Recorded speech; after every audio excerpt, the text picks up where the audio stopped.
this administration. And I'm here to tell you, if you want it, we'll bring it. If you don't want it, then meet with us and bring us on a fair level in our communities, in these jobs that you're replacing. You're letting go of people, you're not replacing them. The jobs you're talking about not replacing, mostly been some key African American jobs that people have struggled to work so we can get to these positions, not to just have them wiped away. Housing. We know that you got plans of what you're going to do with housing or what you want to see happen to housing.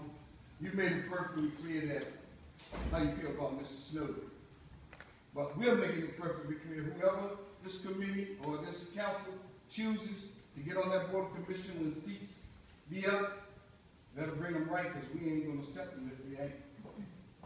We need people to care about the poor, the rich, the downtown. We want to be inclusive. We want to be inclusive in this city.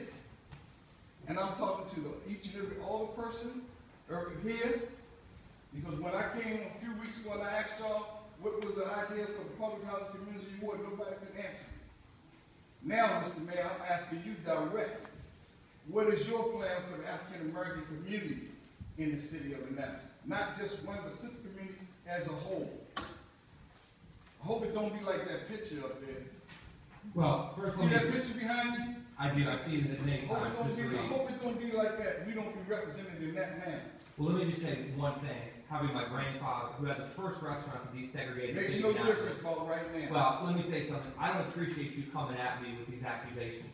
When you this talk is not about accusation. This is what's going on. When you talk about diversity, you have to define diversity. Yeah. Do you mean women? Do you mean Hispanic? Do you mean African American? What is that? When I hired my administration, first 3 hired I made were all women. Some people included that. What if I hired 3 Hispanics? Does that mean it? So I'm going to how many whites have you hired? I'm going to get the list of my transition team, and I'll find out exactly how many women and African Americans. You should know this. I had over 200 people You're sitting there. You should know who you bring on board. I've had over 200 people apply to transition. I'm asking you to apply to who you bring on board. Well, you know I'm not going to sit here and argue with you on this debate. We're not arguing. This is not an argument. I never argue. I only come here to express my opinion. I never argue. Do we have historical records to back that up? Ask Mr. Murnay. Have I ever argued with you, sir? Absolutely not, sir. I know. But on a serious tip, I'm not arguing. I'm not trying to start trouble. But see, Mr. Jackson Moore just didn't want to bring it up the way I got to say what I feel. I know everybody will say, Robert, you shouldn't do this and that. And if you felt disrespected, I apologize. But I have to say what I feel. I have to say what I live. Walk through my community, and there's no recreation for 6 and 7-year-old children. They have to play football, baseball, kickball in the streets.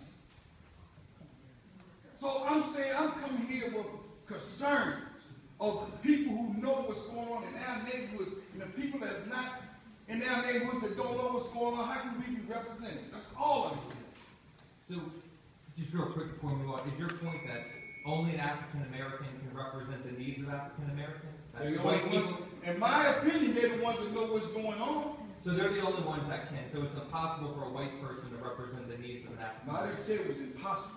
I said those who live in my community. Bring them and let them live in my community and put their children under the same circumstances that my law, then they can come here and represent my community. I can't go and represent who live down Hunts Meadow because I can't afford their one of them big houses. So I don't know what they need in their communities and what their wants are because I can't afford to live there. And that's all I'm saying, reverse it. Come and live in my community and see if you want your children running around playing in the streets, nowhere to go, nothing to do, because the city isn't providing them with anything because they aren't having the people in positions to find out what our needs and our concerns are and bring them back.